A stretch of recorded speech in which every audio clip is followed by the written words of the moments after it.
Peace! What up, family? I'm Chi Batal, and I am back with another tool for your toolkit. And today, ladies, it is Monday, Moon Day Monday. We are going to be discussing doing it for the family. This is a topic that I didn't even give you a little sippy sip of tea. Usually, I start to break things down in the group, but I figured, it's juicy enough. I'll wait for you all to tune in. It is Monday, it is midday, it's a beautiful day. I have my son here with me. We're gonna have some honest conversation.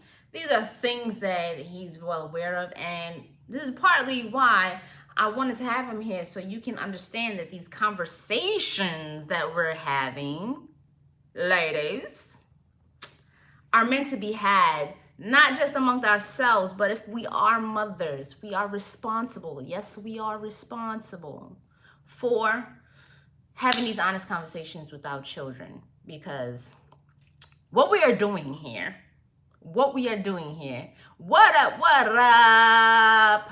So, what we're doing here, what up, Jiggays? Jiggays in the building. Hello, darlings. Sunshine Goddess Tarot. Let me just shout y'all out. Hi, Vicky. How are you? What up, Charlie? Hey, Dr. Susu. I can't just call you Charlie. You know what I'm saying? Much respect to my lovely, lovely Dr. Susu. Hey, Andy. What's going on? Beautiful. All right. So this one is called For the Family. Now, there's going to be so many things that fall under For the Family. But what I want to address today, ladies, because we were given the fairy tale book about what the family's gonna look like. All right? Peace, Alicia. We were given it. We were spoon-fed it. We received it from the time we could hold a doll in our hands. Even when what we were experiencing may not be exactly what we were being spoon-fed. All right? Television used to, in a good way, reinforce some of what it is that we truly desire. I don't care how independent you are, ladies. We have a vision of what family is supposed to look like. And we aspire. We do this deep emotional work, and we get into our womb circles, and we get into our sister circles, and we go into counseling, and we're talking to each other, and we're trying to find a way to get to this place of beautiful harmony for our families, whether we have started one already or we're about to start one. And when I tell you the pressure is so high to achieve this textbook look-alike family, I say the pressure is high. It's so high that many of us, including yours truly, have experienced some serious mental illness, okay? Cognitive dissonance regarding what that is supposed to look like for us and what is required of the individuals that are part of such a structure in order for that picture to be developed. You see? You like how I did that? A picture, a photo must be developed. It must be developed. And where do we develop the photo? We develop the photo in the darkness, okay? In the darkness. And this makes sense to you if you have had a real growth period in life in building your family. You know, I want to say for the record, I do not advocate for any types of abuse, okay? And being the being that I am, I understand what is at the root of abuse, okay? At the root of abuse, when that occurs, there's someone who's afraid and fearful. There's someone who's insecure. There is someone who is struggling for power, all right? And that kind of stuff is something else that we'll deal with.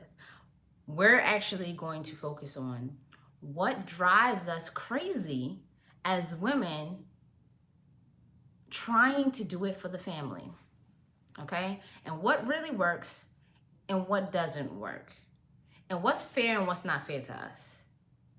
Let's have that conversation. Are y'all willing to have that conversation with me? Put one in the chat if you're ready to have this conversation with me. All right?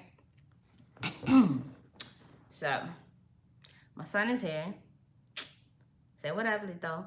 Hello. We were supposed to have some intro music, but as the artist over here likes to get shy about his art sometimes, he didn't play it. What's going on, Georgia? So, the icon or the thumbnail, whatever you want to call the thing, the picture for this video reminds me of what I fell in love with when I probably was in kindergarten.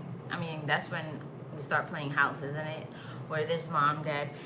What was interesting though, I must add, what was interesting about my kindergarten playing house was that there was always a husband, a wife, and a girlfriend and a boyfriend. Maybe it's because I grew up in a Rastafarian community and everyone was so Pan-African and so everybody's family was so mixed. The children, that's how we interpreted family. I have to tell you, that's how we interpreted family. No lie, no stretching the truth. That really was how we built our playing house. But as I got older, into high school, I would say like the first time I was like, so in love and was like, oh, this is what I'm gonna do. Like that was my picture. It's gonna be me and my husband. We're gonna get married out of high school. We're gonna go to college, and we're gonna have our children, and everything's gonna be wonderful, right? All right. So fast forward. No, that was not my first experience of family, but I'm here. We grew. I was still very young, even though I thought I was a total badass grown up. I was 20, but I thought I was really grown. All right, I really thought I was grown. I thought like love is easy, you know, two people love each other. What the hell? We'll have like 10 babies. We'll have a great time, and that's what it is. And Lord, when I discovered the first time around that when a child is being born, that everyone's attitudes kind of shift, right? And they shift in such a subtle way, but the outcomes are huge emotionally, because here you go playing with your own lives when it's just you and the other person, and then suddenly this other person comes into the mix that is like, ta-da, they're here, and now the stakes are higher because your whole family structure and what you experienced growing up flashes before your eyes. So, like I said, I was 20? I was 19 going on 20. Was I? Yeah, I was 19 going on 20. And I think so. No, I was 20. I was 20 going on 21. And the first thing that hit me, and this goes for, it's not just me, this is what happens with women, right? Especially your first child. Everything my mother experienced out of giving birth, getting pregnant, or whatever, all of those things like became my thing. Like just instantly. It wasn't anything that deep until it was my turn. I was like, oh my gosh, like I'm gonna have a baby. Am I not gonna have a baby? Am I gonna have a baby?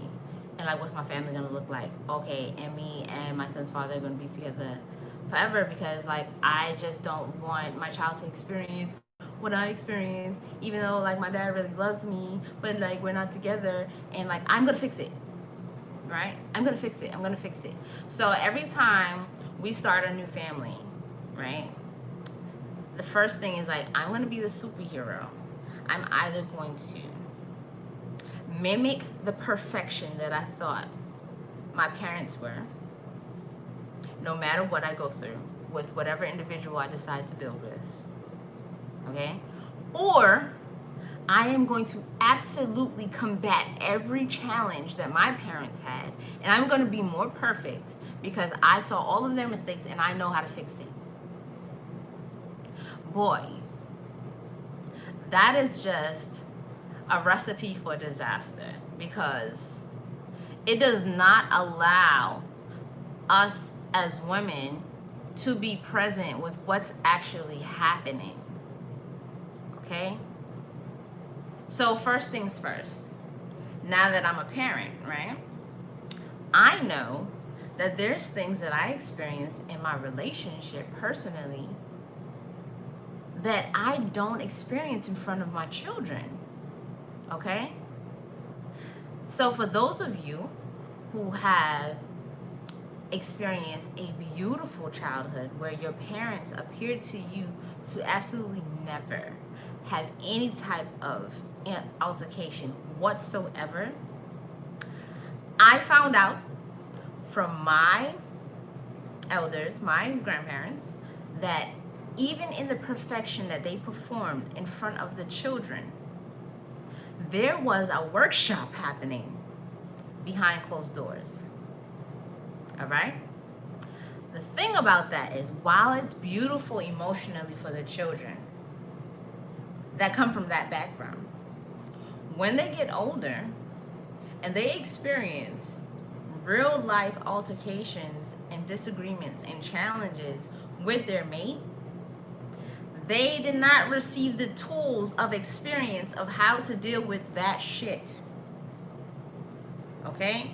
And so they internalize the breakdown of their family as something that is so taboo, so rotten, and so disdainful that they must hide it because it is going to ruin the legacy of perfection that they grew up with. That is a recipe for mental disaster. It is so impossible for them to attain a level of what they thought was perfection without receiving the tools of how to pull that off. And that's the model of having your private presidential suite. You know, you have your, what is it called? The you guys, your war room, if you want to call it that, your war room, to discuss matters where you're disagreeing, and you've created the rules of how you're going to deal with it in public, in front of the children, at school, at church, at work, however, okay? And then the children get whatever version you decide to do. And energetically, like, there might be times where, you know, you wait for the children to be asleep, and one of you is sleeping in the bed and the other is sleeping on the couch, and then in the middle of the early morning before the children get up, both of you suddenly are coming out of the room, but you're not really together. You know, stuff like that. Don't do that. While you have a chance, don't do that to those babies, okay? Moving forward, there is just so much information and access to reality that it is important to expose your children to their real world in a healthy way, of course, but to let them know that people are so diverse in their backgrounds that when they come together to create this conglomerate called a family, that there are going to be things that need to be worked out along the way, no matter how tight that structure or that idea, that plan was going to be. Okay? And up until the point of destruction, like, there's forgiveness, there's compassion, there's confirmation, there's conversations, all that has to happen. All right? So that's one version, right? Those are the ones who grew up with the toxic lies. Now, there's also the ones who grew up with the toxic ass truths, where there are people who are absolutely insane getting at each other. I was participating in that, okay? Where the children see two people talking to each other like, did you guys, like, fall into each other and get pregnant and then have a baby, but y'all are strangers on the street?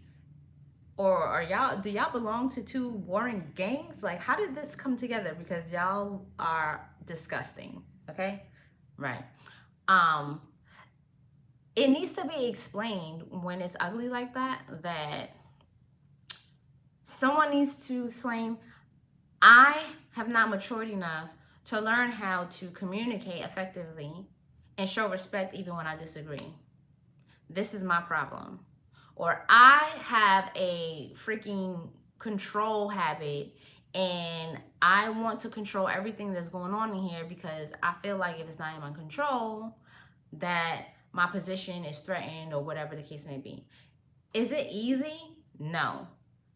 But after the adults do all the crazy, ugly things that we do, it's important that when it gets calm, at least, one, you do try to keep it as calm as possible away from the children, that they don't have to inhale that. But if it's going to be constant, adults need to find space. They need to find space. Instead of a war room, they need to have peace rooms.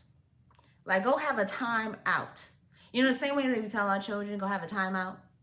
Like, you're not going to throw your ass on the floor and have a tantrum and then get it your way. Right? Right? Parents, this is what we tell our children. Okay, same with adults. Like, we're not going to have a whole tantrum and then, you know, tell our children, go sit down and you can't act that way. Right? So while we go through all of that, what happens when enough is enough, right? Now you've done all the things, like y'all been watching Mother Cheese videos and we're communicating and we're trying to understand what's going on. What happens when you reach the point where you're like, I'm preparing how to get away with murder? What happens when you are now starting to manipulate the children to either hate the other parent or prepare them for the escape? When you get to that place, and you decide that you're going to quietly keep these thoughts in your mind, or tell them to your best friend, or tell them to the children in secret, that attitude of, well, I'm going to just stay for the family, is a death sentence for you, for your mate, and possibly for your children. It's dangerous. It's dangerous because what's gonna come into that house with that kind of vibration is an entire breakdown of what's really sitting in your heart. What's sitting in your heart? If you found yourself in a place where you absolutely hate the person that you are building with, the children don't. Yes, thank you, Kira. My diplomat can always count on you. The situation room. I'm gonna call it goddamn war room. Nah, situation room. We have a situation. And I like that better. We have a situation. It should not just be a war room. Okay? But when it gets to that point, who wins? Who wins when, you know, you're just like, we'll just physically stay in the same place, but we're just going to, you know, kind of just let time pass by and get busy with work and kind of ignore each other, pass each other. And the children are like superficially happy, but like underneath they're like, this isn't happy. And then they're being imprinted. And then they go out into the world and they try to duplicate what we've done. And it's damaging because it's not really based on any real joy. It's not really based on any real, you know, I really kind of like you. Nobody's happy at that point. And meanwhile, you think you're being a hero for the family. Ladies, can we create a safe space for each other to, one, not tell each other immediately, like, run for the hills, like, oh no, oh my gosh. And I'll tell you why.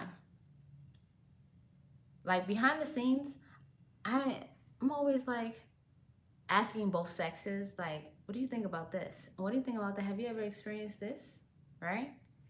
Hey, is this, like, what is that? And I realized that, meanwhile, I might be very mature about some of the things that I will say now versus what I might have said in the past. Because I'm very kind. I'm naturally like really, really, really kind.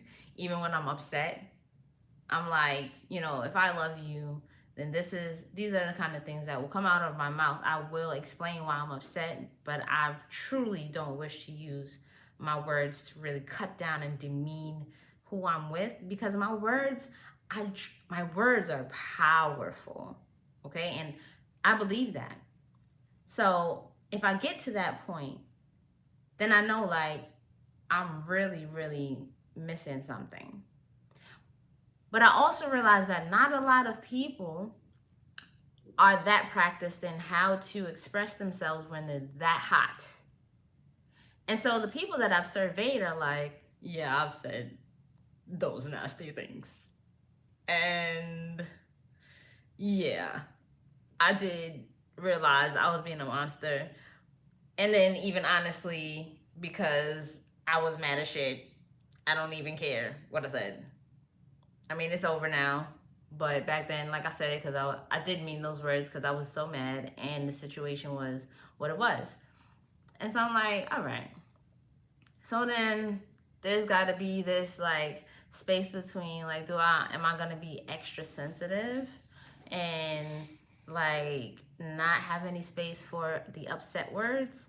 Or am I going to be strong about it and understanding, okay, we're upset, we said some things we shouldn't have said. But then it's, do I want to be strong and scared to set a boundary? We can exchange some words in anger and do our best to try to hurt each other's feelings. But at a certain point, because I'm just making room for humanity, but at a certain point, do we create guidelines for, this is unacceptable? And how do we not make each other fall asleep? How do we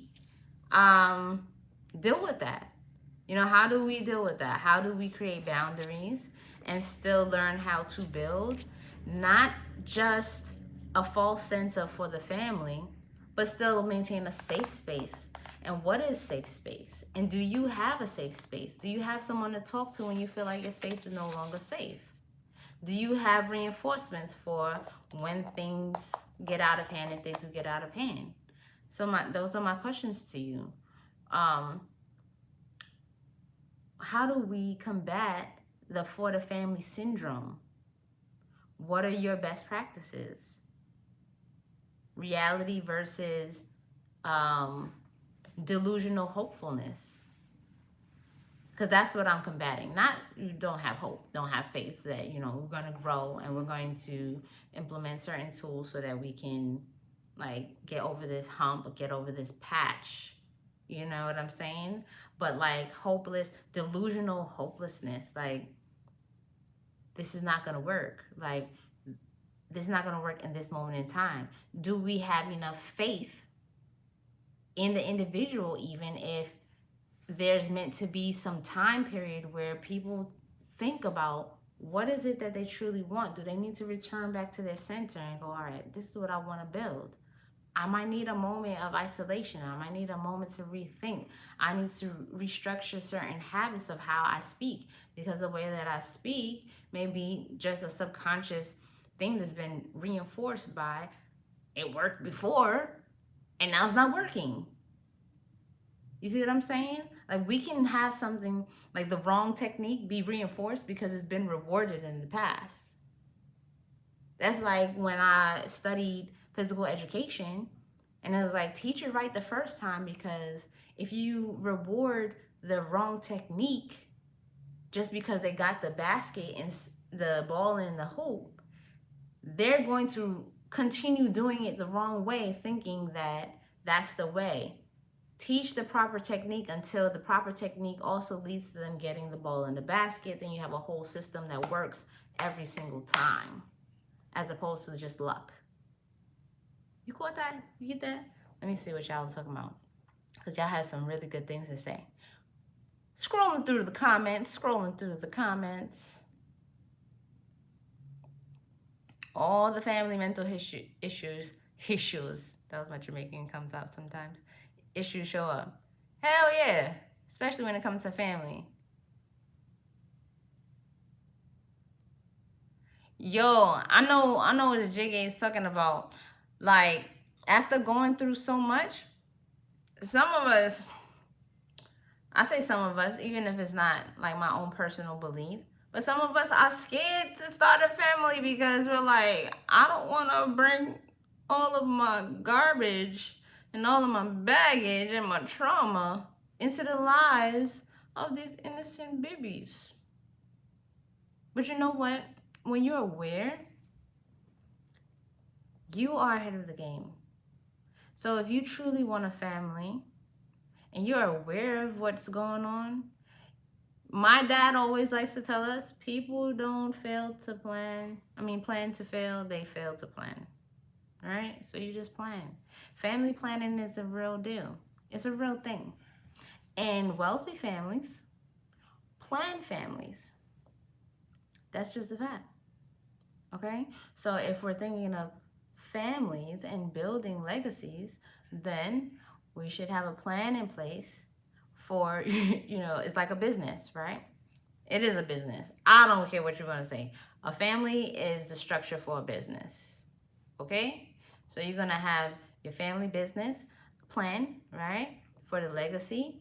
And you need to have some type of contingencies for if you need to exit the business, but still maintain the assets of the business. Because the legacy can continue on if the CEO and director and founders of the family need to exit for whatever reason. There should be an exit plan. There should be, the first, your first ticket of we need to go to situation room. Not saying it's like the one time, right? But you have your situation room. You have your situation room. Then you're like, we need to bring someone else in to help with the situation room. And then after that, then we have to make a very healthy decision, body, mind, spirit, of if this situation is too heavy for anyone else to carry any further as this single unit, and we may need to change the structure. Okay? And a lot of times we get scared of changing the structure because it doesn't fit the mold that we are trying to portray. All right? So let's just be healthy women. Let's create in the chest, ears open, eyes open, and only speak when necessary. Take your time. Don't give anyone advice about what to do. You just prepare suggestions and ask, what would they like to do? How do they feel? Try to create a space where someone can absolutely tell you, like, when they feel funky. And, most times that space is where the answer is not always going to be like, well, run for the hills. That makes people very nervous, because running for the hills when you're emotionally tied up with someone is very challenging. It's challenging. It's not easy, like the words coming out of my mouth. So we create a womb for our sisters where we don't man bash. And ladies, I know y'all ladies on ladies relationships are crazy dramatic too. Okay? Or we don't partner bash. We don't need to partner bash. We need to create a womb, a safe space for authentic communication and expression to occur, and acknowledge when you need to pull the guns out, or you need to pull out some pie, or you need to pull out your sofa couch, your sofa bed, and say, sis, stay here for a little while and get it together. we're going to get you right. Okay? So shouts out to all of you who are really doing it up with your strong family structures and creating space to hold one another up. Shouts out to you all who have been vulnerable enough to share where you need a little assistance. Shouts out to you all who are in the beginning stages of building family and want to do it right for the family. Much blessings to you all. Peace, love, and bliss. Let me know how you feel in the comments, and I will see if you have any other questions, and I will respond. All right? Thank you so much for being so involved. I love y'all, and I'm out.